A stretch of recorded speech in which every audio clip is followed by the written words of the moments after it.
Good morning, Ultimate Flooring Guy here. Today I'm having to cut some door jambs as I'm going along here. This is a project I've been on for this whole week. Got it interrupted with some snow, so I'm working on a Saturday. That's what you got to do sometimes when you're a small business owner.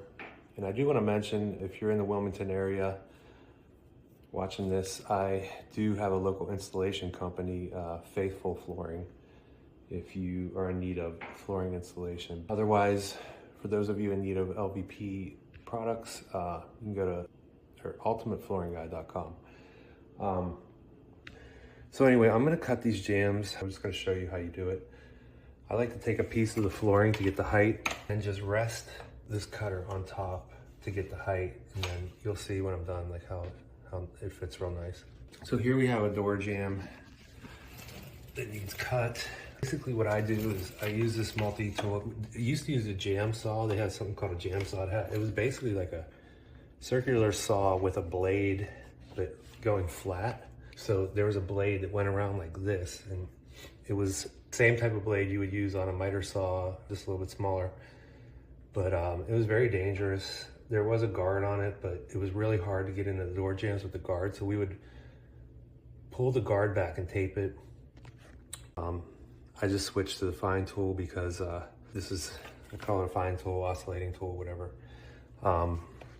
It's a lot safer. Like, you can't really get hurt with this.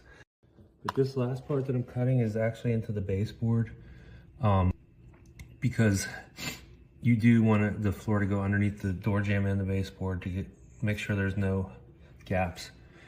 And I said this in other videos, this is where the professionals are separated from DIYers, when you have door jambs that are cut nicely. Okay, I'm gonna cut this other side just to show you. Hopefully you can see that well. There's some residual glue from the transition that was here. I'll just go ahead and get that off. I'm gonna have to use another tool for that. I don't want to ruin my blade. So I'll just put this here and go over top. With this tool, you don't want to press real hard. You want to let the vibration happen. If you just kind of loosely hold it, this thing will vibrate and cut on its own. I see a lot of guys trying to push real hard into there, and it doesn't help. Actually, it keeps the blade from moving. And also, you want to do it on an angle. You don't want to go straight in. It doesn't work as well as if you have it on an angle like this a little bit. I've literally cut probably thousands of door jambs in my time, 20 years doing this. Now, to get it out, I'll just go on hit this side right here and just let the vibration take it out. Like that. You'll see, now you can check, you got a really nice tight fit there. And like I said, that's where it separates the boys from the men in the flooring business. You get nice coverage on your door jambs and not going around. Like, a lot of people will just leave it, like they'll cut around, it'll end up looking like this. There'll be like a gap there. It's horrible.